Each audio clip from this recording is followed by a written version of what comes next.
Hey guys, thanks for joining us here at Salty Ginger Talk. If you're a returning listener, it's great to have you back. If you're new to the channel, really glad you joined us. Hope you like what you hear.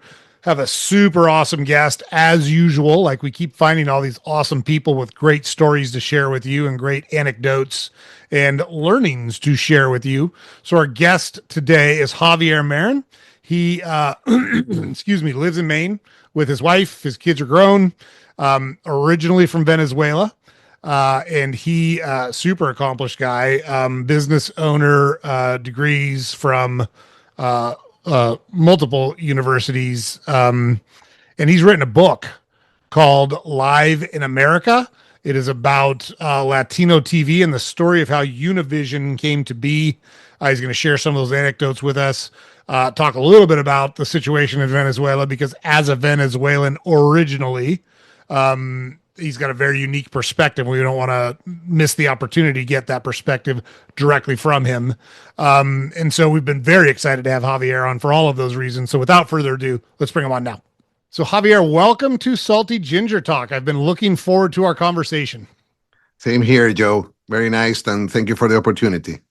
Yeah, we had a great conversation. I guess it was about a month ago now. I think I had to postpone this once, or you did, whatever. Anyhow, I've been looking forward to it because we had a very interesting and great conversation when we met, and I've been looking forward to picking it up. So, in our intro, we kind of talked about you and who you are and what you do. But one of the things we love to do on Salty Ginger Talk is just have our guest kind of explain who they are, where they came from, et cetera, et cetera.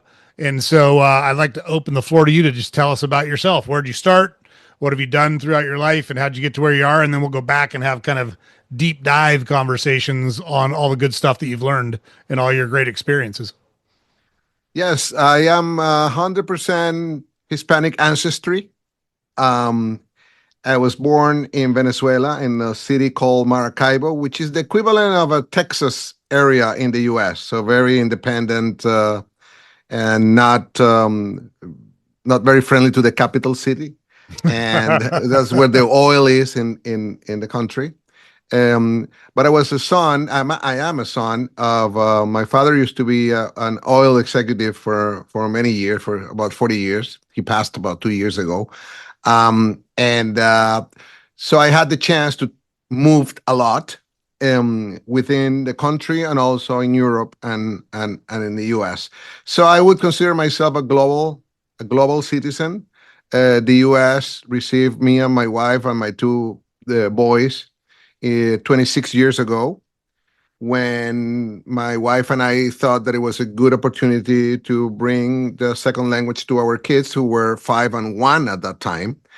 And we thought that the Hugo Chavez, who was just elected on December 1998, we thought that he was going to last in power for about 5-6 years. So it was a good idea to come to the U.S., study more. So I enrolled into an MBA, graduate studies, and then the idea was to go back. We never thought about immigrating just for life.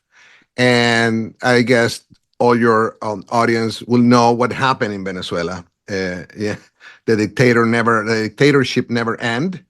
It was very difficult, mental situation, and deciding, okay, so we're going to stay here. We went step by step, trying to think what would be the best for our family. And at the end, this is our country. The U.S. is our country.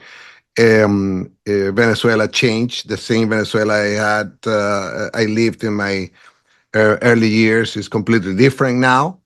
So that's the way I would say I can describe myself as an immigrant, but I already embedded in this country in such a way that this is my nation and my country, and the same for my wife and my two boys. So my career, first family. Right? That's my priority, has always been my priority. It's very difficult when you are an immigrant, especially the first, I would say, 5 to 10 years, to understand that you don't have a family, but just your close family and your close friends, because most of the family are, especially when you come from a country that has a dictatorship, everybody is all around. Most of them migrated, and whoever did immigrate. Um, so it's a very disruptive family situation for any immigrant, I would say. Any immigrant with a close family. And so that's why I would say I always say that my first priority has been my family. Being in we immigrated to Massachusetts, specifically to the town of Brookline, which is a suburbs of Boston, who was wonderful to us, receiving our family, and we still have very good and best friends over there. Career-wise, I came from the media industry, and that's why I was one of the first, the first, and yeah, the first immigration of Venezuela was mainly related to industries that were already censored or affected by the dictatorship. And one of the first thing an autocrat loves to do is to blame media for everything, and try to censor and close you. And so they didn't close my business over there, but it was very difficult times for any media owner. And you had to make the decision: either go the way the government wanted you to go, or sell it. I decided to sell it. But always my love for yeah, the being an entrepreneur, but a media entrepreneur. It has a different spice on it, right? Because you need to understand the impact you make with especially if you are in the news media. And that's how I started a Spanish newspaper in Boston. Specifically, the reason was I tried to do the crossover, tried to apply for jobs in the Bloombergs and in the CNNs of this world. But I would say, with my own experience, it's the most difficult industry to cross over, because only with the accent they won't just give you an opportunity in news media. So it's very difficult for you. If you find and know any journalist that English is not their native language, and make it in an English-speaking media, that has a lot of merits that I didn't have. So I decided to go. I didn't have that tolerance, and at the same time stamina to stay insisting in trying to make it in that field. So I found that Massachusetts was a state that the Hispanic community was growing, and decided to start my own with a real newspaper. At that time, print still was still a business. We're talking about 2003. So I started my own newspaper, mentored by people that I met from the English-speaking media, from the Globe, Boston Globe, etc. They were very nice to me, and in terms of explaining, because I wasn't competing, explaining the business models, etc. And during my first years, I decided to study the most successful Spanish media conglomerate in the U.S., which is Univision. And that's how I started studying it, because you don't go to a school here to study media ownership. It's very difficult to find even data and information about owners of news media, of any language, I would say. And they are fascinating stories. I mean, for example, one of my most favorite media outlets is The Economist from London. Sure, yeah. And I don't think many people knows that the founder of The Economist, he opened The Economist because he wanted to make pressure on the government for tariff on some commodities that he used to grow. So that was the foundation of The Economist, which is an incredible media group, and with the highest reputation that you could imagine. So when I studied the business model of Univision and their story, I found a fascinating story behind it, and that's where I am right now. I still own two local media, Spanish local media in the U.S. One is in Boston, and the other one is in Washington, D.C. And the company is run by my second generation. My nephew is a CEO. My son works in business development. My niece works in finance. So I'm very lucky to have a second generation interested in this industry, which is Yeah. so difficult, and it's going. I mean, we can talk about that later. But anyway, that's me in a nutshell. So I would divide myself in my family life, which is the priority, together with my businesses. My businesses are not huge or big, not because I didn't have the opportunity, but being so close to my family, it was extremely important. And sometimes I didn't take some opportunities of that would jeopardize the the happiness of the family, let's say. Sure. Yeah.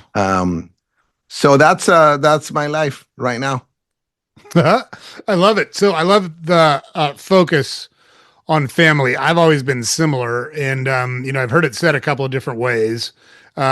You can have everything in life that you want, you just can't have it all at once, or you can't have everything that you want in life.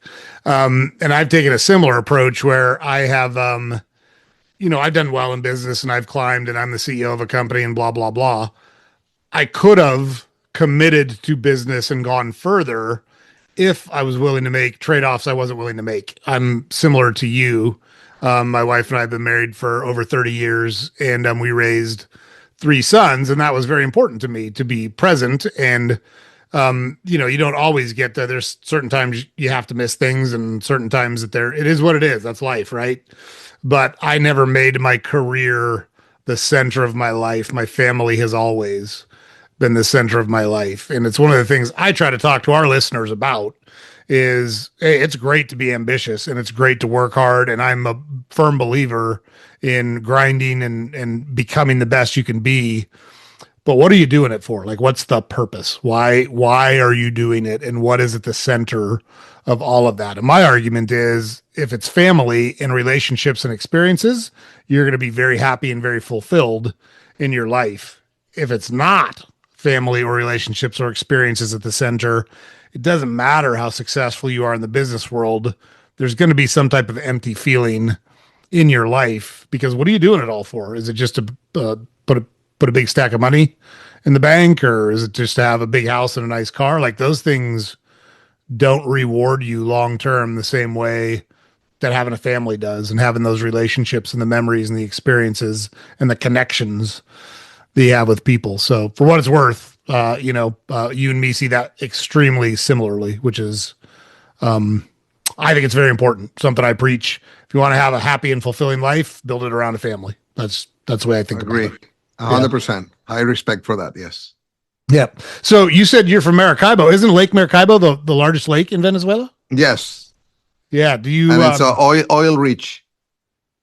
That's one of the oil. Most people don't know that Venezuela has, I think it still has the largest oil reserves in the world, right? Yes, the largest in the world. Yes. Yeah, which is crazy. So you talked, and I don't want to make this a political conversation in any way, but I am curious to get your take, because Venezuela's been in the news a lot since this whole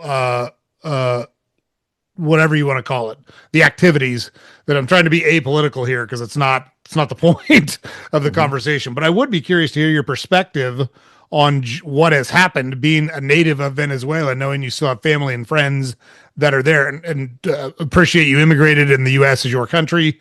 Totally got it. You still have strong roots in Venezuela. I'd just be curious to hear your perspective on all of the happenings that have taken place over the last 6 months. Yeah. One funny story about this. I remember when I was young, I was in college in Europe. I was used to, when they asked me, where were you born? And I would say Venezuela, and people thought that I was saying Minnesota. And now everybody knows where Venezuela is, and right, it's in the news. Yeah, I think it's important, that your audience hear from a Venezuelan. Even though I don't live there, as you said, I even have a niece who lived pretty close to where the bombing was on January 3rd.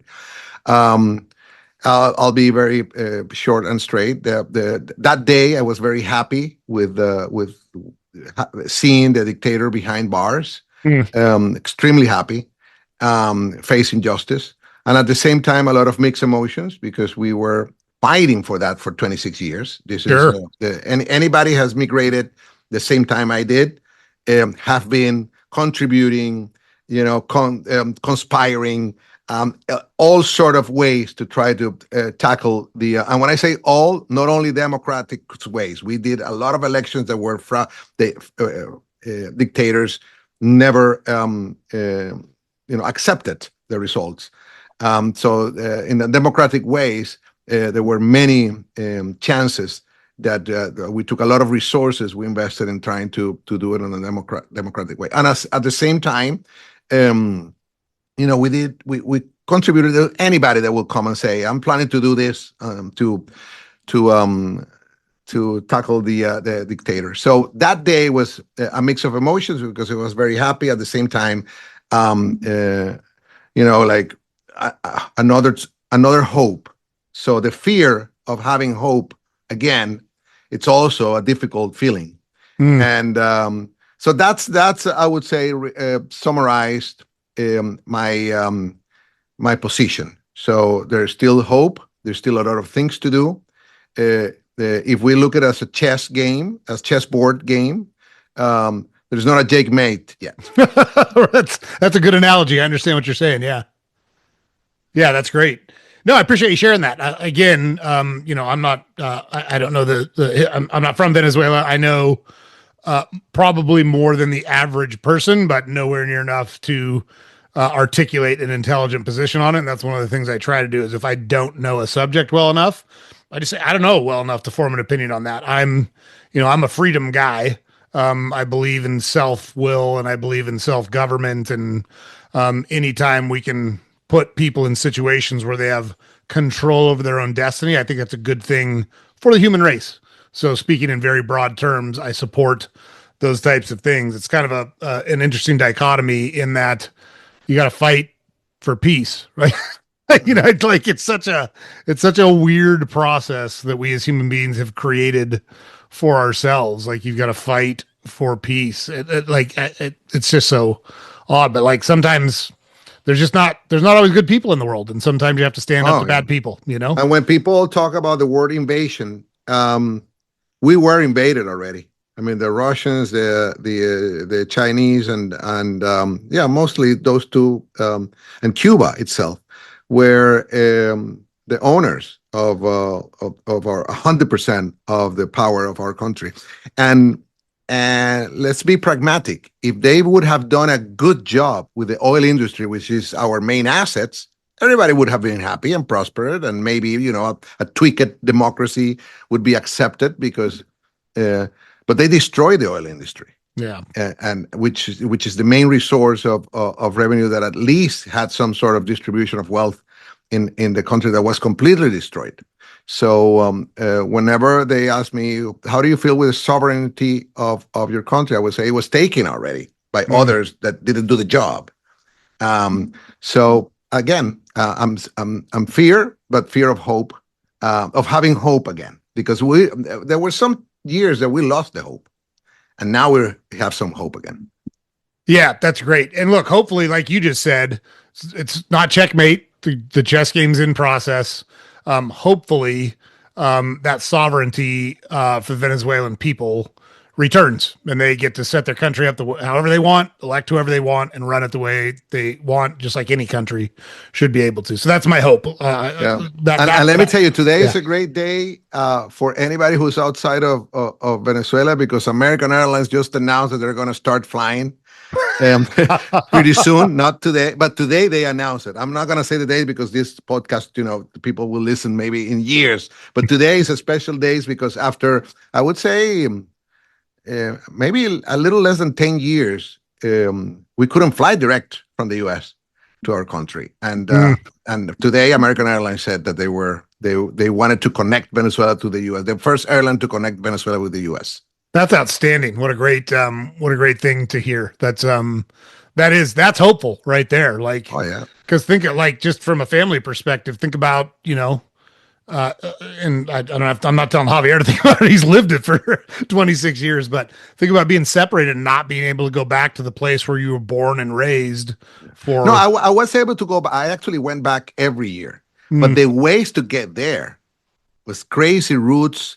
And I mean, you felt like you were going to, well, it was similar, like to, Eastern Germany when Germany was divided. yeah. Yeah. Well, that's great news. That's great news. I'm really happy to hear that. So you've talked already, just kind of given us the high level view of your life. And so just for the listeners, Javier's got super interesting anecdotes to talk about around Univision and what he's learned from his decades of research and knowledge in Hispanic media or Latin media. So we'll get there. But you've talked a lot about change. Like there's been a lot of change in your life. And it's one of the things we talk about a lot on the podcast is that whether you want change or not, it's going to happen. Sometimes you get to choose the change. Sometimes the change chooses you and you don't have much of a choice.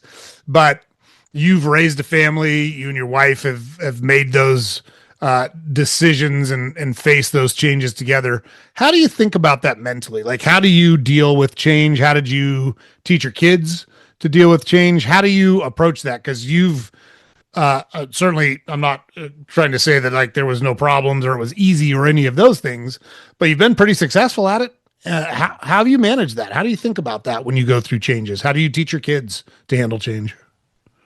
Yeah, mainly, happiness within your family is extremely important, and of course there is suffering. Of course there are, but we had some focus on raising our kids. So, for example, even though I personally have moved, different countries and in different phases, my kids were were raised school-wise in Brookline, Massachusetts. So Mm. their friends are from elementary school till high school, the same people from the neighborhood, the same.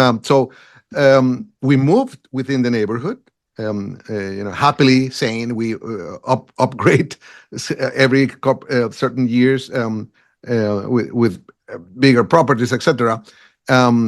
But for us, it was extremely important to stay in the place where we were really welcome as a family and things were going well. So that's key. Even though being a business owner, taking risk and changes are all the time happening all the time. Family wise, my wife and I always thought about stability in terms of the raising of our kids. And in regards to is taking risk, I think that's why I'm a business owner. If you tolerate taking risk and if you enjoy taking risks, I think anybody that has that proven, then it's much easier to handle change. And change is not, so big. And changes meaning going up and going down. Sometimes. Yeah. Sometimes when you take risk, I mean, there is a big percentage of that you have to be very fast, understanding that the risk is too high or it's too late, and at the same time reaching out opportunities. So I would answer by the mixing of risk and change, but at the same time be focused on what are the even though this could sound a business term, what are your main priorities and assets? And and as your family is your main priority as an asset, make sure the changes don't affect them. I love that. So Warren Buffett had kind of a right-hand man. His name was Charlie Munger. You familiar with Charlie Munger? Yes. Yeah, I love Charlie Munger. I like listening to Me Charlie too. Munger way more than I like listening to Warren Buffett. Yeah. And Charlie Munger, early in his life, he was in the military and he used to route war. So he routed planes to fly missions in World War II. And he said the way he did that, the very first thing he did was he looked at the mission that was proposed and said, what could I do that's going to get these guys killed and then avoid that at all costs. Like, if it's flying low over a mountain range where he knew there was artillery, keep him away from that. Do something other than that. And like what you just said makes all sorts of sense. It's great to take risks and try new things and et cetera, et cetera. And you can absorb loss. You can absorb, like I'm a baseball guy. Nobody bats 1,000. You're not going to hit every single time you go to the plate. Correct. But if you protect the things that are important, like you said, your family and your stability and your relationships, the rest of it, hey, you can deal with that stuff. So might go the way you want it to, might not go the way you want it to, but by protect, it just reminded me of Charlie Munger, the way he thought about things is protect the most important things, and then you can take risks on the other stuff. And you've never and also,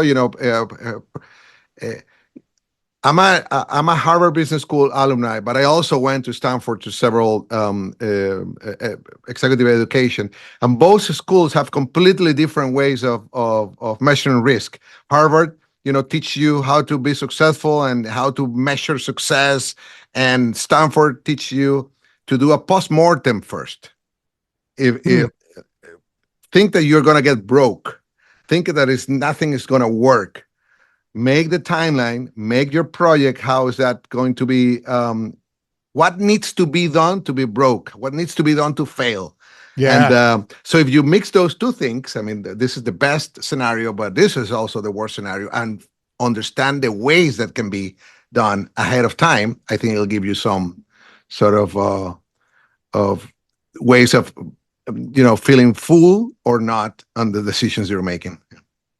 Yeah, that's a great. I love the way you laid that out. And there's other ways to accomplish that, because like I personally have a ton of confidence. Now that can be good. It can also be really bad, because if you have a ton of confidence, you can ignore some pretty big warning signs because you're confident you can overcome them. If you're that way, and I'm that way, you can align yourself with people that are much more risk averse than you and respect what they say.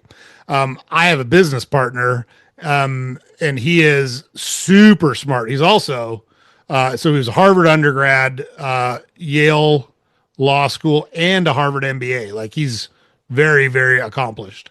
And my joke is the difference between him and a car battery is the car battery has a positive side, because anytime I bring something up, he's always thinking, what could go wrong? What's the worst case scenario? What does failure, or what does like Armageddon look like in this scenario? And it's super helpful to have those ideas and those conversations, because then at least you can plan and have some contingencies in place and be on the lookout for the things that could be harbingers of, hey, we're headed down a bad path here. We've got to course correct because we're seeing some of the signals that are on the doomsday path. We got to get off the doomsday path. So even if you personally aren't good at processing those worst case scenarios, find someone who is, because there's lots of people out there who could be very constructive in that role. That's the way I handle it, because I'm not good at thinking of those things, and that's a flaw. That's a flaw from a leadership perspective. I filled that void by finding people who will do it that I listen to, Definitely. Yeah. Congratulations for having that partner. Yeah. Yeah. No, it's a really good it's a really good partnership, because we both respect each other. He respects my approach and opinion, and I respect his approach and opinion. We wind up getting to a good spot we've never gotten to something where we're like, we couldn't figure it out, So let's talk a little about your business, because I want to start getting towards your book and all the work you've done on Univision. So you tried to go into the American media outlets. They didn't like your accent, and so you said, hey, I'm going to go do my own thing. How'd you build that business? Talk a little bit about that. Well, this is year 2000. If you remember those years, MP3 files were just a huge invention. So I started selling MP3 files, because I was living in Boston, finishing my MBA, and MIT, where discovering, or together with Silicon Valley, these MP3 files, which are the audio capsules. So I started selling news capsules in MP3 and in Latin America. Imagine, at those times, a Latin American radio station, in order to broadcast BBC, they needed to pay a ton of money to BBC and have these satellite antennas in their radio stations in order to Mm. get the signal. And it was crazy and very difficult. Internet was just starting to be, commercial use, and the audio. Um, so I started making that with Bloomberg. Bloomberg News in Spanish, sent in capsules to Latin America. But of course, after 2 years, MP3 files were a commodity. So Mm. that business didn't go through. But and it was in Spanish, in the Spanish language. So at that time, print still was still a business, and Boston started they launched this free newspaper called Metro, which was a daily free. Because before, people used to pay for the newspaper. Still, you pay for a newspaper, but at that time there were no free papers. So I started a Spanish weekly print with that same business model of being free for the reader and based on advertising. And Sure. it was very successful. From almost, I would say, the first 6 months, it was a market that needed good journalism and a good business model on Spanish media. I'm thinking, maybe at that time 300,000 Hispanics were living in the area of Boston. The level of education was increasing every time of the migration that was coming to Massachusetts, and that's how I started El Planeta, which means the planet, in Massachusetts. And then, a couple of, I would say, 2006, 2007, when social media started 2007 is when Twitter and Facebook arrived. Yep. To the information dissemination, and a big competition. So it was struggling for the print industry print news industry started to decline, overall print business. And so that affected my company, and we had to evolve into the digital era. And with the size of my business, it was impacted. So I have to find ways to diversify my revenues. Yeah. Got it. Yeah. So I'm curious. So I'm in the food business. I own and run grocery stores, and the Latin consumer is a great consumer because they consume a lot of products that I make good money on. They like meat and produce, but very different tastes. And I'm curious so you're from Venezuela. There's a Venezuelan cuisine. I don't know how that matches up to someone that's from, say, Belize, or from someone that's from Spain. In the news business, do you find that there's broad strokes that you can cover, or do you have to be more kind of focused on different nationalities or different segments of the population? Yeah, that's when you come to Univision. I mean, Univision was one of the first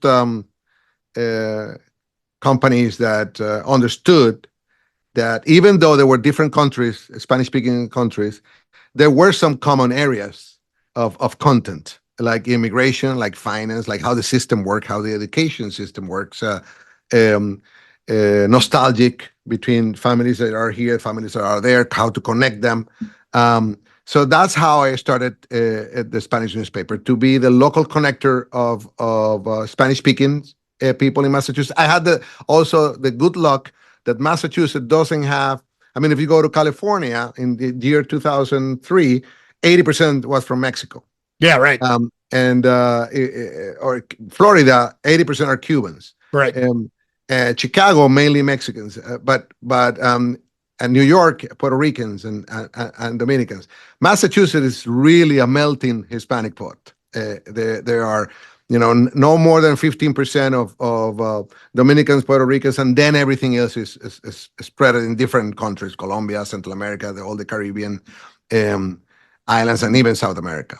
So it gave me the opportunity to learn how to communicate with this very diverse. So there were words that we have to use Spanglish, because, for example, you would never translate Homeland Security because people want to understand it, and there's some words that have different meanings in countries. So we decided to use English in in those words. Yeah. And it was very successful, but it's not my invention. It was Univision. Univision were the ones who were masters of that. The other topic is important to understand that applies to my business, and that and one of the reasons of the success of the multi-billion-dollar conglomerate, which is Univision, is that the Latino immigration in the U.S. is not the typical enclave of foreign enclaves in the Western world. This is very different.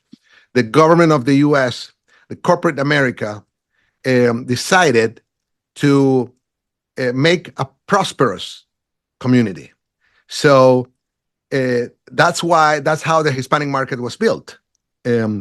Because it was an invention of the U.S. It's not that there were some Spanish-speaking magicians that said, we're going to be rich and we're going to, be successful competing with the English-speaking America. No, it was America itself who said, we need the people to be successful and be prosperous, because in that way I can sell my products to them, and I can, my kids can grow with them.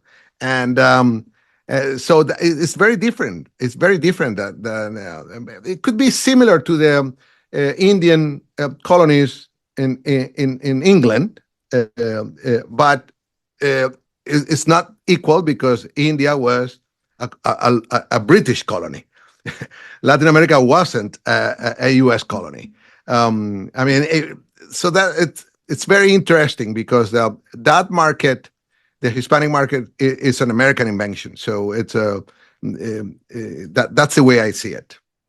Yeah, that's it's super interesting. So I call her my daughter. She's my daughter, going to be my daughter-in-law. My son is marrying a girl from Puerto Rico.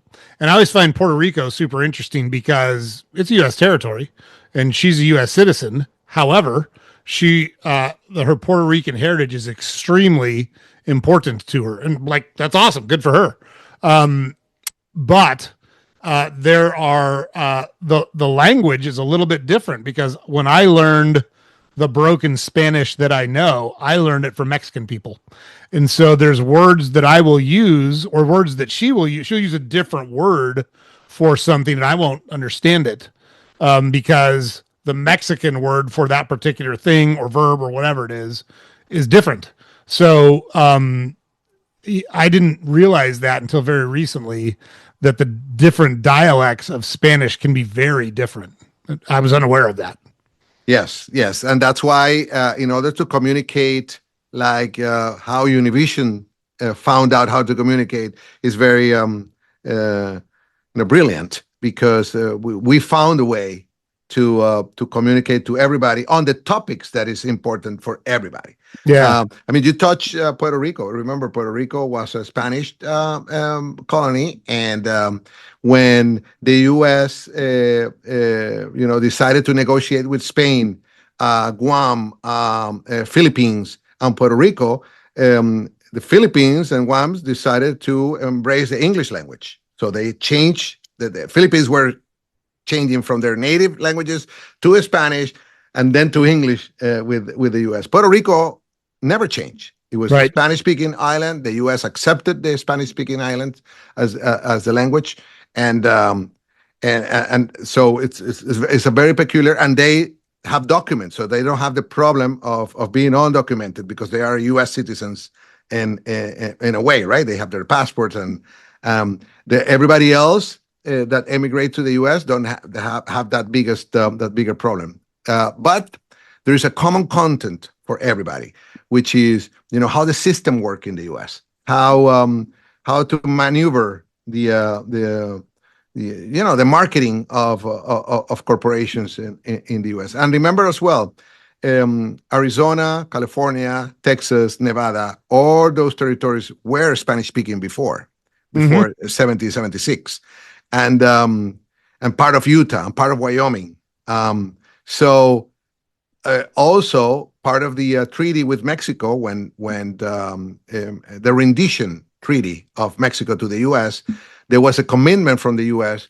to permit the use of Spanish, and so it's also very important. It's not that we imposed we me talking like the Hispanic community imposed the use of Spanish. No, these were territories where Spanish speaking, and the U.S.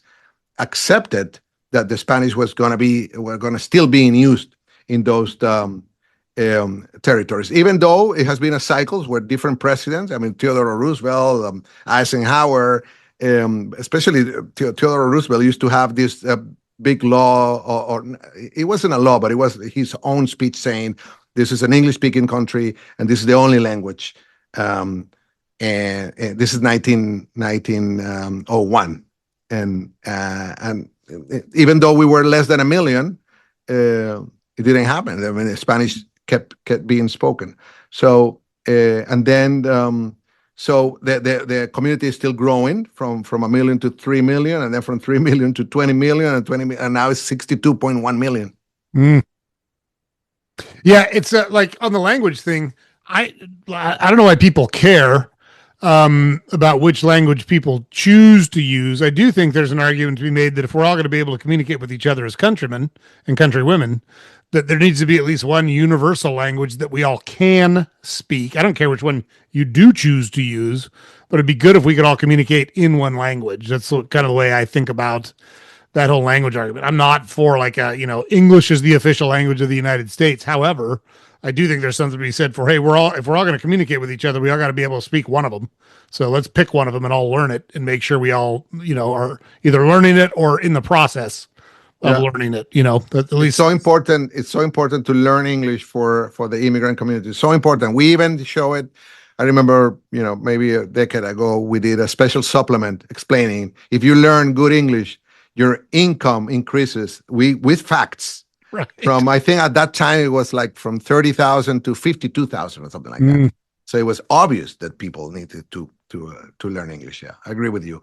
And it's like the diplomats, right? Diplomats learn French because that's the French language, but in order to communicate their formal communications. Yeah. Yeah, for sure.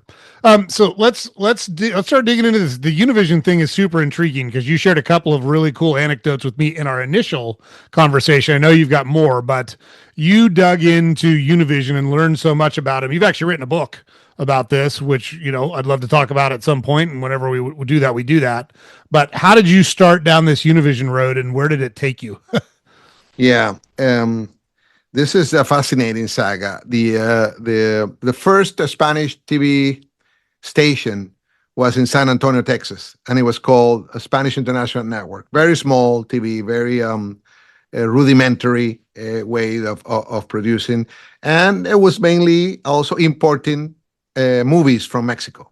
So they imported movies from Mexico and broadcasted in that little Spanish TV. But there was this family in Mexico, the Azcárraga family, who already own a TV network in Mexico with several stations and very successful. We're talking about a second generation family in Mexico, and so this guy who in the book you identified, the book is Life from America, how Latino TV conquered the U.S.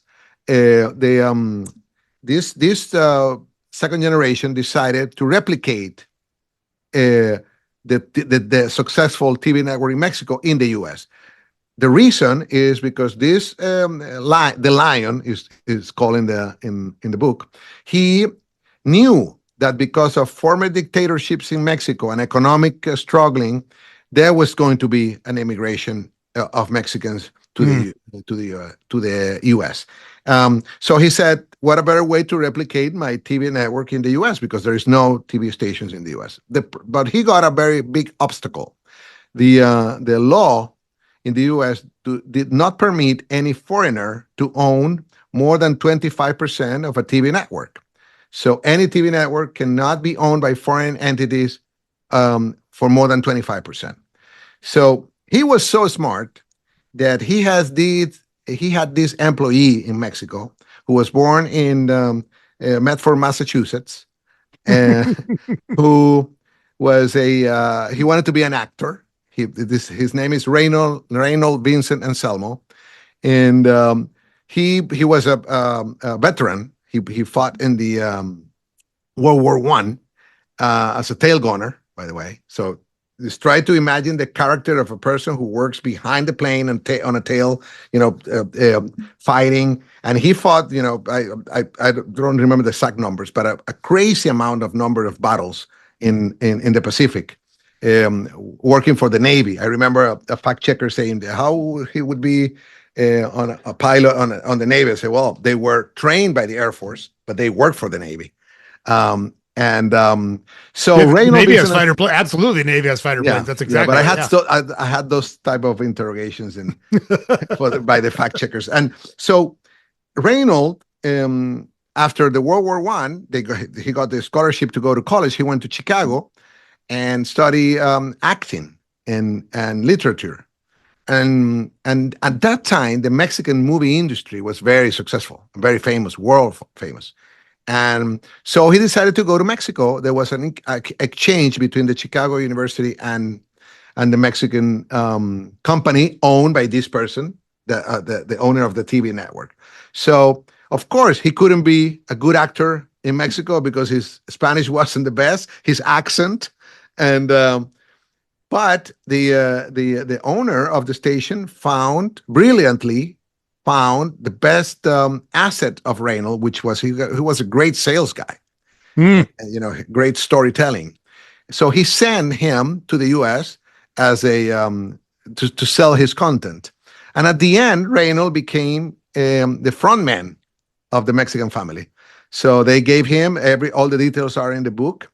They gave him some convertible notes, so they lent him the money to buy the shares and became, an important shareholders, but through convertible notes. So he was grabbed, sorry by the word, by the balls by the Mexican family. Right, yeah. And they still had control, but they could meet the governmental requirements to do what they wanted to do. Yeah, man, it's brilliant. Brilliant. Yeah. So in that way, they started to buy small TV stations in the nation. Try to go back to those times. There were no internet, no cable TV, no satellite TV. So there were only 3 big networks: ABC, CBS, and NBC. That's it. Yep. That's everything, all the TV stations that the people could watch. And this Mexican family, together with Reynolds, started to buy small TV stations because they were local small TV stations. And Reynolds he was brilliant. He ended up connecting those small TV stations through satellites. Satellite was just starting. Satellites were only owned by governments at that time. It was a monopoly of satellites called Intelsat. And Reynolds connected those small stations and built the 4th network, under the nose of the government, of the FCC, under the nose of Rupert Murdoch, who wanted to, to build his own TV network, under the nose of Ted Turner, who was just starting with his dream of CNN. Yeah. And this Spanish station called Spanish International Network built a 4th network, and very successful. I mean, it wasn't a huge business like the ABC, CBS, and NBC, but they were quietly building that 4th network. So guess what? The market knew of that opportunity, of what happened, and the government as well, and the Hispanics started to represent some level of prosperity and economic engine, and then the political engine, the vote. And the government of Ronald Reagan decided to start an investigation on this TV network, and they forced the Mexican family to sell to an American company. More or less the same as what's happening with TikTok right now. Yeah, so 2 things popped into my head. One, Ronald Reagan, who was famously anti-big government, acted like big government in this instance. And 2, it made me think exactly of TikTok.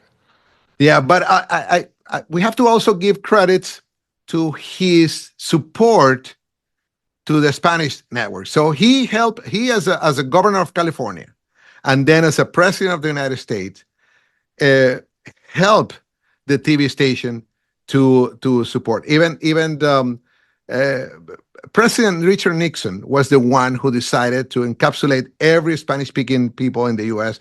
with one word: Hispanic. He commissioned a committee and said, I don't want to hear from the Cubans. I don't want to hear from the Mexicans. I want to hear just for one capsule of Spanish speaking. And I want one word for that. So this committee decided it was going to be called Hispanic. Of course, Hispanic has a literal meaning in Spanish, but in the US, it's money and vote. And and that was Nixon's idea. But Reagan was the one who exploited. And so that Hispanic market grew with the TV station. And I guess Reagan, this is not in the book because I never fact check. I just think that the guy said, I helped build this thing. I want it in the hands of an American company. And so there were some litigious period. And so it's very fascinating how the litigation lasted for 10 years. So there was a minority shareholders sue the Mexican family for a couple of financial reasons, and then the government decided to investigate this foreign ownership and force the sale. And of course, when the sale was announced, Rupert Murdoch became an American citizen, so he was behind the fourth network. Many big moguls wanted that fourth network, but they didn't want it in Spanish. They wanted to do the fourth network in English. And so it's also fascinating on how the Spanish kept in Univision. So the company was sold to Hallmark Cards, a Missouri company that had nothing to do with the Spanish. The greeting cards, Hallmark, the greeting cards? The greeting cards. In 1986. The first Hallmark Cards TV station was Spanish. It was a Spanish international, and it was Hallmark Cards that changed the name to Univision in 1987. So it's just crazy, and Hallmark Cards had very close ties with George Bush dad, who was the vice president of Reagan, right? So yes. So that's how everything evolved. That's how Univision was the brand of Univision started in 1987. Telemundo also started to become a national TV network. Everybody wanted a piece of the Hispanic market. But there were certain key individuals in the saga, like, even though the big corporations wanted that network to change to English, not only the corporations, there was a movement against the use of Spanish. There was a movement to restrict the growth of the Hispanic market as Hispanic, because they wanted the Hispanic culture to assimilate the English-speaking culture, which was, didn't make any sense because it was the same culture at the end. It was the same territory. It's just different language. So at the end, the Hallmark Cards tried to do an Americanization of Univision. But there was a judge in the sales transaction that put a clause as an obligation to keep the Spanish language on the station for the next 17 years. Why 17? Because the life of the license from the FCC. Ah, gotcha. Okay. Yeah. So it almost Univision didn't exist, because I'm pretty sure Hallmark Cards wanted to have an English station. Oh yeah, for sure. Yeah. Well, they wound up with one. They did a Hallmark channel. At the end, yeah. Yeah. Yeah, it's an interesting anecdote about Rupert Murdoch too, because I was born and raised in the United States, and when I was a kid, so I'm 54, and there were like you said, three channels: ABC, NBC, and CBS. Where I grew up, there was channels 2, 6, and 8. Channel 2 was ABC, channel 6 was CBS, and channel 8 was NBC. And I was the remote, so if my dad wanted to watch something else, he'd kind of knock me in the back of the head and say, change the channel. And so I was the remote control at my house. But it was such a big deal when Fox came in, which was Rupert Murdoch's first public channel, at least what I remember, in the United States. And that was late 80s, early 90s, if I remember right. Yeah, Murdoch was born in Australia. That's right. He became a U.S. citizen in 1985. And that's how he was able to to start building the TV network. But that's also when cable TV started. That's right. And when cable TV started, there wasn't that many restrictions. So it was called the 20% rule, the foreign restriction in TV network, didn't apply in cable TV, only on open air TV stations. Yeah, that makes sense. And I remember that too, because CNN came out early 80s, if I remember right. Around those times, yeah. It grew around 1985, 1986, yeah. Yeah, that's right. Yeah, super interesting. So you've talked also in the book and in your research, you talk a lot about the influence that Univision and the Hispanic culture has had in the entertainment industry and in American culture. Can you talk a little bit about some of the interesting findings you found on that?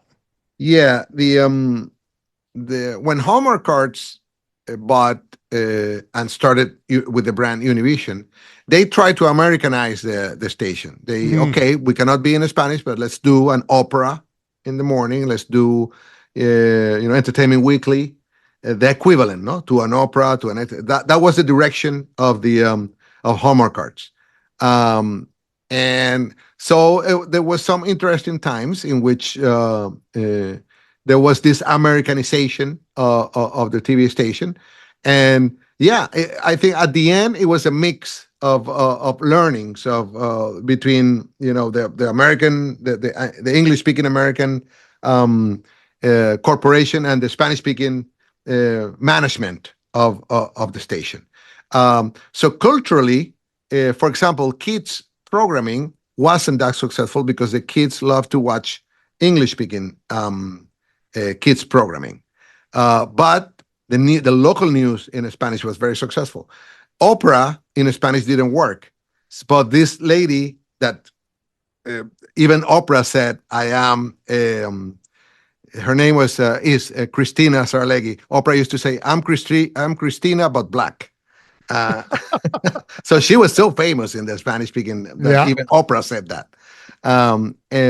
Decided to have their own editorial style. So I think it's the perfect description, or the quasi-perfect description of the success of Univision is they found a way to really assimilate into the English-speaking culture, maintaining the Spanish language and certain aspects of the Latin America, the Hispanic culture.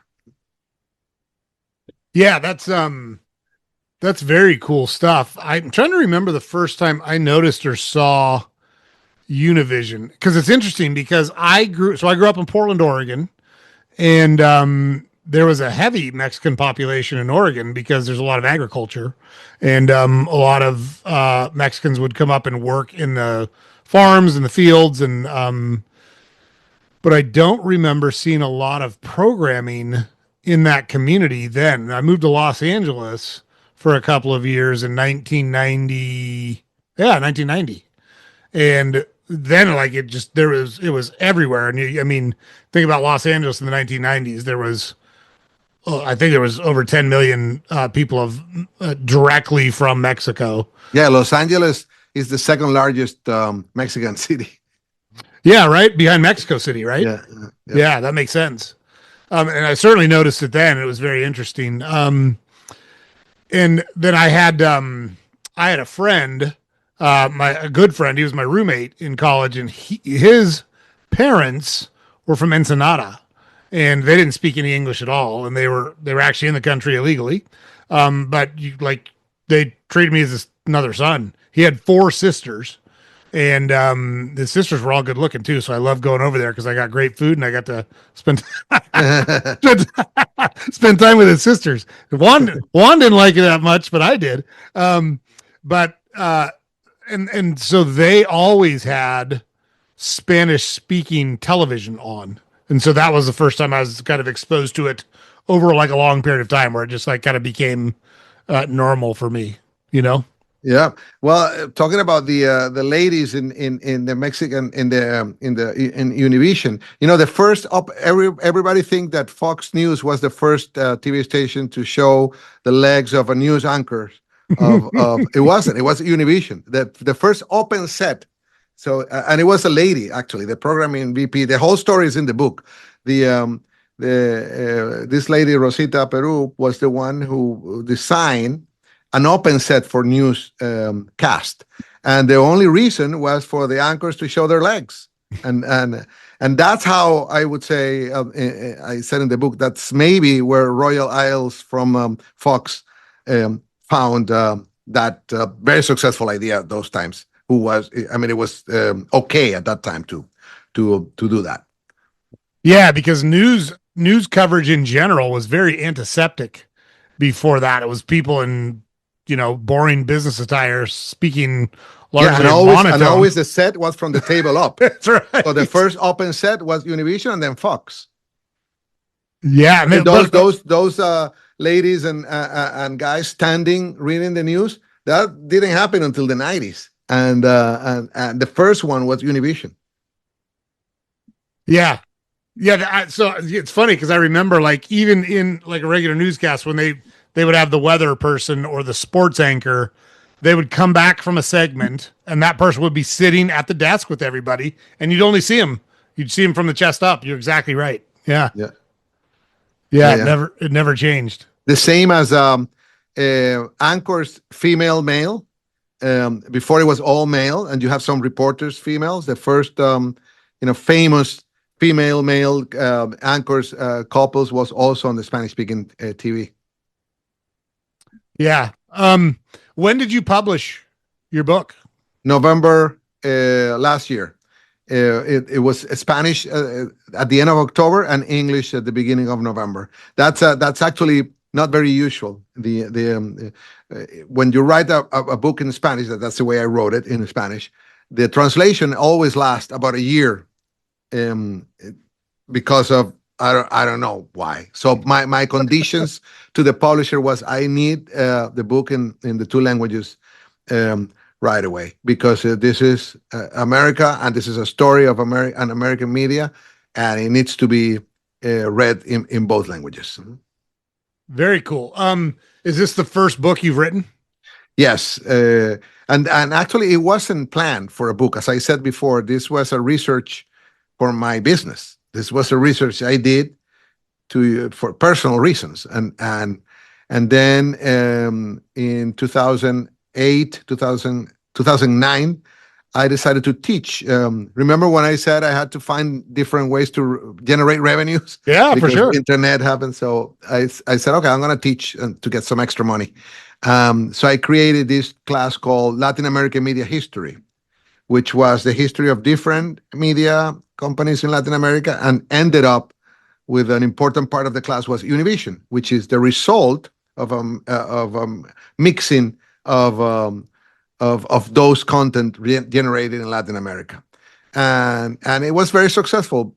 And that was the first time I put everything on one binder, right? Like the whole story that I was investigating. And then in 2019, Arizona State University, a person that I know there, a client of the media company.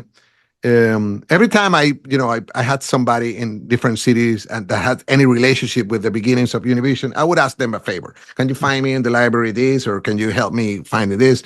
So he was very intrigued of why I was asking for many things about Univision. I told him the story about my research. And he said, you know what? That story has never been said. Why don't you come to the school for 1 year residence and write about it? I said, no, of course, I have my family, I have my business. Right. But that's when I spark, you know what? This is so important to be published, and also interesting that that's when my second generation took over the day-to-day of the company, and I decided to focus on writing the book. That's awesome. How have you felt about the reception? What kind of feedback have you gotten on the book since you published? Yes, in Spanish has been very good. This from day one. In English has been a challenge. Thanks to people like you that understand the importance and also understand how interesting this is. Not only the importance because it could be an academic, boring book. This is a really fascinating story that is not only and legalities and finance and business terms. There is a lot about entertainment, a lot about personalities. These people that led these companies were crazy people, obsessed, obsessed. I mean, at the end, there is a partnership of three guys: one from America, Jerry Perenchio; one from Mexico, Emilio Escarga, because the Mexican family came back again to the station, but as a minority show. Yeah. And a Venezuelan Cuban entrepreneur. So there were three: an American, and a Mexican, and a Venezuelan Cuban. The American was very pragmatic. He just wanted to become a billionaire. That was his focus. I want to be a billionaire, powerful billionaire, media mogul, and he achieved it. The Mexican was this has to be Mexican. This very how do I call it? Like a king, no? Like very territorial on and never a lot of clash with the American, a lot of clash, and then the Venezuelan Cuban was obsessed with power and being known as a global entrepreneur. Went to business school in Babson College in Massachusetts, perfect English. So he was the one who found consensus between the American and the Mexican, and with the different. So the Mexicans wanted to have build a hacienda in the this big boulevard in LA. What's it called? The Sunset La Boulevard. Cienega? In Sunset Boulevard. Sunset. Okay, yeah. Imagine a Mexican hacienda built in Sunset Boulevard in LA. And he will fly his big private airplanes. The American Jerry Perenchio used to have a DC-9. So the opulence and the it's just incredible. The story of Jerry Perenchio is another important figure, very enigmatic. Not. I don't think that many books have done the research on him like this book. Jerry Perenchio was the artist representative of Ronald Reagan. So you can start connecting politics with Univision from the beginning. He was the artist representative of Marlon Brando, Elizabeth Taylor, and Ronald Reagan. Wow. Yeah, and so he was always behind the scenes of big actors. So that's why not many people knows about him, and it was very difficult to research about him. Many years of talking to lawyers and people who knew him. So this enigmatic character was the one who took advantage of that Hispanic market created by and pushed by Ronald Reagan, his former client. Well, and let's not forget, Ronald Reagan was an actor, right? Yeah. I mean, he was right in his wheelhouse, this whole business, this whole industry. And not only was an actor, at one point, he was the president of the Screen Actors Guild Union. Yeah. And this guy, Perenchio, was his representative. Yeah. Yeah, it's funny how that just gets interwoven and how those, I don't know if they're coincidences. I don't think they're coincidences, but those associations lead to such major things, isn't it? Oh yeah, and Jerry Perenchio, the American partner, he owned 75% of the station because the other 25 was divided by the Venezuelan, Cuban, and the Mexican. So he controlled the shareholders and the financial operations, but he led these two minority to control the content, to make a successful content, and he ended up selling the company in 2007 for $13 billion. It's still the largest transaction on a Hispanic business in the U.S. Wow, it's so. I should know this, but I don't. Is Univision still privately held? Yes.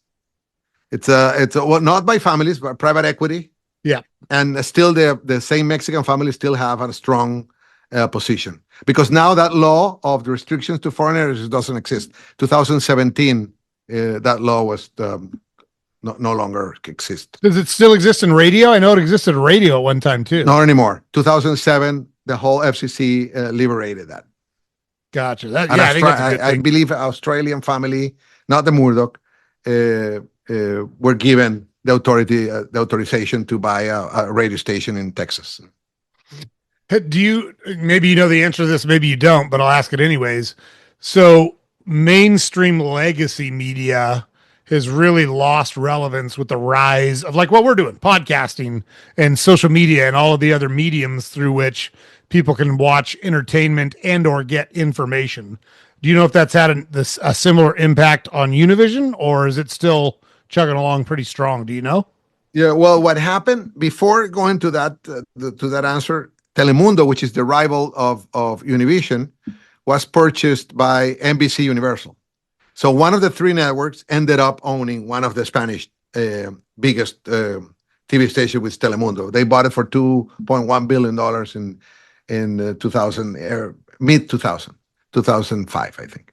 And so then when internet came in, when the streaming came in, when social media and especially the platform, Netflix, all those companies, of course, and YouTube started to impact the business model. It doesn't mean that they didn't go that way. The Univision has their own streaming platform, and Telemundo has their NBC Universal platform. But of course, the advertising pie diversified. Before, it was 95% of billions of dollars for Spanish advertising were all to Univision and Telemundo. Now it has diversified in different platforms, because the money is not coming mostly to people like you on your podcast. It's coming to YouTube, and just a little portion goes to the content producers. But they still alive. They're still important. It's still the advertising. Big money is on TV networks. I don't know for how long, but the Spanish speaking is always a little behind. The Spanish speaking market as advertising speaking is a little behind, always between the mainstream but now you start seeing some mergers or acquisitions, right? Like the recent. I mean, there are big networks now looking for people like you and products like yours to get involved in this new media. Yeah, it's interesting how they're not very good at that. The nimbleness, like they're good at kind of the monolithic approach, but anything like, that's one of the things I love about doing the podcast is I can talk to whoever I want. I can ask whatever questions I want. Anyone that comes on my podcast gets to say whatever they want. Like we don't censor or try to steer, like anybody can say anything they want. And if people don't like it, that's fine. You don't got to watch or you don't got to listen. That's okay. But you don't have the same because of the advertising money like you talked about. I heard this same conversation around professional sports, in that it used to be that they had a kind of a death grip on the television rights, and people are pushing more and more to kind of go the way that music went and democratize the music and make it easier for people to consume that content. And if that happens, it'll be interesting to see what happens to all these really high salaries in professional sports, because those are driven almost entirely by television contracts. They've got television. I think there's still more time to go. To see those that destiny, because right now what you're seeing is Amazon buying rights of sports seasons. NFL the soccer, Mexican soccer. Amazon has been buying some rights of Mexican soccer. I'll tell you one thing that I have always thought and tell people when they ask me, why do you keep being media owner in these times of this is a question that they used to ask me in the 2008, 2009. And I always say the one of the most difficult assets of a media proprietor is independence. Independence is very difficult to evaluate. Yeah. So the same as you, I love my independence, and it's very difficult to put a value on that. And I remember I used to have a friend who passed, who used to own a very weekly controversial newspaper in Boston called the Boston Phoenix. Stephen Mindich, his name. And he always told me, if you don't build your legacy, you're going to close your paper. If you keep thinking about your independence as the most important asset for you. And that's what he did. He had a radio station. He sold the radio station to Murdoch, but his paper, he closed it because his kids didn't want to continue it. And he said, my legacy is not going to be in the hands of somebody that's going to destroy it. So independence is a very difficult asset to value, my friend Joe. Yeah, well, and I mean, you already went that route. You sold your business in Venezuela when you moved to the States, right? Right, because I was losing my independence completely. Yeah. Yeah. So like you've experienced both sides of that. I'm with you. You can't put a price. I love the saying, I'd rather die on my feet than live on my knees. And it doesn't need to be that dramatic. But the point is, I like to be in control of my destiny. I like to be in control of my thought process. I like to be able to say or think what I want to say or think. And I'm with you. I don't think you could put a price on those things. But if we find a ways to democratize your revenues by subscriptions, and advertisers start to value the reach that you have, and they don't care, but then you don't have to sell your soul. Exactly. Well, and that's all we try to do is we try to find interesting people that have interesting topics and have good conversations with them. Like it's not rocket science. And the good news is there's so many interesting people out there that have so many interesting subjects. We just literally never run out of new people to find and have these type of great conversations with. So, and in the near future, very near, I would say less than a year, you would be able to put your podcast in Spanish, and with AI, you will be able to have an increasing reach to a Spanish speaking audience without any effort of translating. yeah. So the way of the technology is changing so much that we should see that as an advantage to our small, let's say, business spectrum. Yeah, I totally agree with you. And that, like, my wife and I were in Mexico last year, and the ability for, and we don't speak fluent Spanish in any way, shape, or form as of now. We're both learning it because with our daughter in law and her family, we want to be able to communicate in both languages. And we're going to have grandchildren. They're going to speak both Spanish and English. And I want to be able to talk to my grandchildren in both languages that they speak. And so we're learning it, but not as quickly as, Yeah. not as quickly as you do when you're a kid. I can tell you that. Yeah. But now with this, you can. That's the thing. Like I could communicate with everybody everywhere, regardless of whether we knew exactly each word. We could get the general tenor of what we were saying, and then anything we didn't understand, we could just use the translator. It's amazing what you can do now with technology. Agree. Yeah. So, Javier, one of the things I always do, we cover a lot of territory. I ask a lot of questions, which is great. But, like in our conversation, we talked about Venezuela and a little bit about politics and then your businesses and then all the whole story around the book around Univision. But I don't want to miss good opportunities to learn stuff because I didn't ask good questions. So one of the things I always do towards the end of the interview is just ask, is there anything I haven't asked you about, or is there anything we haven't talked about that you think is important for us to talk about while we're in front of the audience? Doesn't matter what it is. Doesn't matter what the subject is. Is there anything that you feel passionate about or you feel strongly about that you want to talk about while we're here? Yeah, history. I think even though the world is going faster than we ever thought, and technology is, setting the pace of what's happening in the next month and not years, it's extremely important to learn history. If you want to learn, why this immigration crisis is exploding at this time, go to history. Go what happened with the immigration in this country. And I'm not talking about the 1800s or the 250 years. Just go back to the 1900s and 2000s. And that's right. And you will be amazed of seeing many things that are being on cycle. Some will last longer and shorter. So understanding the behaviors of our past leaders or our past events is extremely important. And it's not because my book is about the history of a fascinating saga, but learning history will at least calm anxiety. Well, and so I love it. Totally agree with what you said. The other thing I'll add to that is that human nature doesn't change. Humans are think and act the same excuse me, the same way throughout history.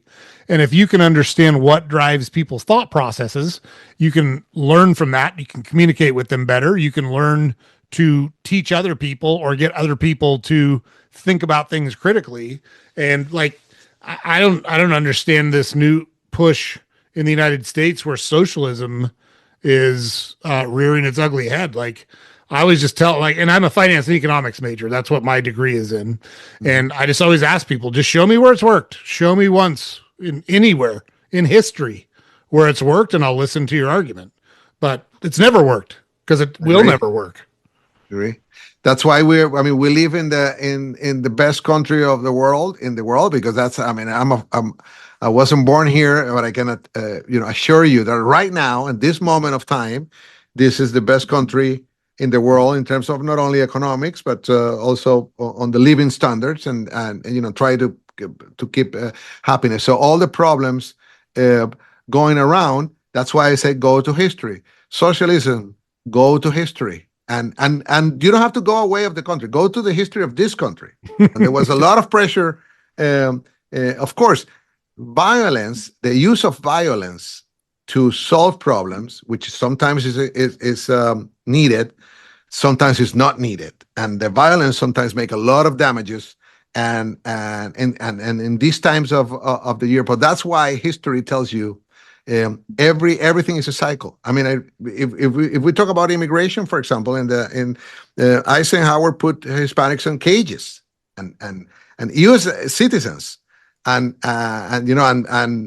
other presidents did this, but it didn't work. It didn't work, and at the end, the truth came out, and they have to reorganize the maneuvers to solve problems. And this is only immigration. The same is with finance. If you go to history and learn how Ted Turner financed CNN, his first CNN, with junk bonds, and Michael Milken went to jail. Yeah, the guy who created the junk bonds. So now, when you go and see Wall Street and the markets and everything, because these are, greed, the greed of today. It has been the greed of always. As you say, the human behavior has been the same. What we need to learn is, the good and the bad things. It's not everything has been good, of course. that's right. But the building of this country has been, from day one, in these 250 years, a complete success. If you put everything in a balance, the good and the bad, and that's what we need to be proud of. And whatever attacks that sentiment of success should be studied, not just wipe out, not just let's remember McCarthyism, where let's kill all the communists, or right. So really rounding people up and dragging them in front of Congress. Yes. It's education and learning history, and that's how you see so many Hispanic youth going into ROTC and going to the army and serve for this country, because we are proud of what this country has given to us. And whenever the word socialism comes to us, the people that come from countries where socialism destroyed our society, definitely shocked. But the way to confront that, I would say, with education, more than wild violence that has nothing, that doesn't make any sense. I totally agree with your assessment. That's right. And the only thing I'll add to that is, look, more than one thing can be true at the same time. Have there been things that have gone wrong in our country? Of course. Have we had terrible things happen in our country? Of course. Is everything perfect in our country? Not even close. On the whole, like Javier just said, pick another, like, you can go. That's one of the great things about our country. You're not trapped here. You can leave. You can go experience other places. You can go move to other places. There's a reason. One of the great things about the country we live, Joe, and where you were born, is that we can talk about this right now. Yeah, right. If you are in Venezuela, you even have a podcast. I was going to say a podcast. You're going to have the police right in front of your door. They will find where you're broadcasting where, and you're going to be either in jail or just, a warning or fear of don't talk anymore. So just this conversation about presidents and immigration and greed and violence or whatever. That's it's there are less and less countries where you can do that for free. Freely. No, I'm totally with you, and I'm so glad to hear you say that because you have experienced other countries, and like it's just it really means something coming from someone who has been to and lived in other countries to say it. Like I've been here my whole life. No one's going to listen to me, but hopefully they'll listen to you because I think you just said it really well. Yeah. So look, the book, we'll have links like we always do down in the show notes. The book available in both the English version and the Spanish version, Live from America. Excuse me. How Latino TV Conquered the United States. Super interesting stuff. Really appreciate you walking us through it on the podcast today, Javier, and just really enjoyed our conversation. Thank you so much for coming on. It was great to talk to you, Joe, and let's try to do it again next year. For sure. Yeah, we've already got you on the follow-up list. I love it. I love it. Tell me the story of Salty Ginger. Why the name? So salty is because I cuss like a sailor left to my own devices, so I use salty language. And then ginger is I used to be redhead, but now I'm old and gray. So I'm still a ginger at heart because I'm like, I know it's hard to tell by looking at me, but I'm super Irish. And so I got the freckles and the red hair and the temper. But it's funny, I don't drink. I've never been drunk in my life. It's not my thing. So I always joke that I got to fight twice as much to make up for it because it's in our DNA. That's what us Irish people do. We drink and we fight. Very interesting. Well, congratulations and keep it going. Yeah, sounds good. All right. Thanks, Javier. Safe travels heading back home. All right. Thank you. All right. Good job, Javier. That was a great conversation. Really appreciate it. Thank you. Thank you. I don't think we missed a topic here. I think it's a good. I mean, this is the time that we have to send messages more than just brag about us. Yeah, look, I appreciate it, and I'm glad we got a chance to spend some time on your book. But that's what the reason I don't put a time limit on the conversations is that I don't want people to feel rushed or the conversation to feel forced. I want it to be very organic, and I want people, like you said at the end, to be able to say whatever they want. Like now you and me agree on almost everything, and that's great. But even if I didn't agree with you, I want to hear your point of view because it's going to make me think about things differently. Maybe I'm thinking about something wrong. Maybe somebody else has really valid points that I haven't considered yet. Yeah. And every time I talk to people, I try to say, I know it's annoying to be in a restaurant and people speaking another language beside you. For some people, it's annoying, but you have to understand the roots of why that's happening. Just don't. I mean, it's not our fault that it went up to $62 million. Of course, 62 million people, and of course, it's a mess. The border it was a big mess. That was solved now with everything that's going on. It was solved. But then the other thing is, what are we going to do with everybody that is here that has no document? There have to be another solution that just put them in cages and send them back wildly. There have to be other solutions. It's completely impractical. And I got to hear George W. Bush speak at a fundraiser, and this was after he had left office. But it was very interesting because they asked him, what's your biggest regret? And he was very candid about the whole Iraq war. And it was very obvious that still weighs on him today, the decisions he made to get the United States involved in that war. And but he said, leave Iraq out of it because everyone could talk about that all day long. And I was president. I made the decisions. I own it. And I have a responsibility to the people who paid the price for the decisions I made. Me and them are connected as long as we're on the earth. I thought that was interesting. It was immigration. He said, I really wish I could have got something done on immigration. And being from Midland, Texas, and being so close to the Mexican border, he saw good, hardworking people that just simply didn't have documents to be here, but desperately wanted to be Americans and or find a way to participate validly, openly, and passionately in American society. And he said by far that was his biggest regret. And that it really struck me the way he talked about it. Well, Reagan did it. Reagan gave amnesty to 2 million Mexicans, and all of them voted for him. Exactly.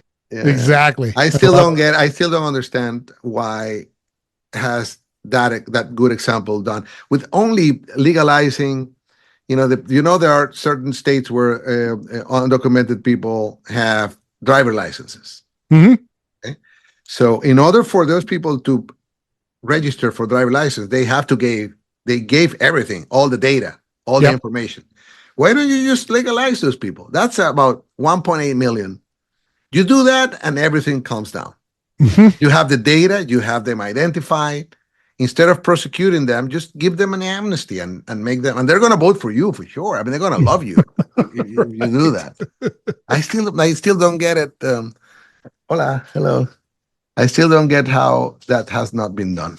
Well, plus, and then if you want to raise the tax base, why not make it easy for them to work? Because how many people are working under the table, not paying payroll tax, not paying Medicare tax? It's like, just be pragmatic about this. And it strikes me, it really strikes me that nowadays they still not thinking about how to do that. Yeah, I'm with you. Anyway, well, it was great to talk to you, Joe. Yeah, you as well. I've got you on. I absolutely have you on our follow-up list. We'll have you back on. Are we connected by email or? Yeah. Okay. All right. Perfect. Yep. Excellent. Awesome. Well, thanks, Javier. Bye-bye. Take care. All right. Safe travels. Yeah, thanks. Okay, guys, there you go. So Javier did not disappoint. Loved all the anecdotes he shared with us. Loved how he talked about his family and how he puts his family first, about his business experience, about how he put the book together, and all that he learned, not only about Univision, but about the various cultures and the people involved, and all sorts of cool stuff there, all sorts of interesting stuff there. And he was able to share some of his experiences about living in lots of different places. Recall his dad was in the oil industry and moved around a lot. And so he's got a lot of experience from a lot of different places. Loved hearing his perspective on things. And you heard us at the end there. We will definitely have Javier back on Salty Ginger Talk at some point. So huge 2 thumbs up. Really appreciate the time with Javier tonight. Appreciate him coming on and be willing to share all of that with us and our audience. So just really grateful we were connected with him. So James puts it up over here every day. Head over to our website, saltygingertalk.com. All the podcast episodes are there. Links to all the social media accounts are there. We publish a newsletter every weekday you can subscribe to there. Make sure you like, share, comment, subscribe to our podcast, whatever platform you consume it on. We have great guests. They talk about great things. We give you great tips on how to build a life of meaning and purpose. All sorts of interesting stuff. You don't want to miss any of it. So make sure you catch our next episode. We'll see you there.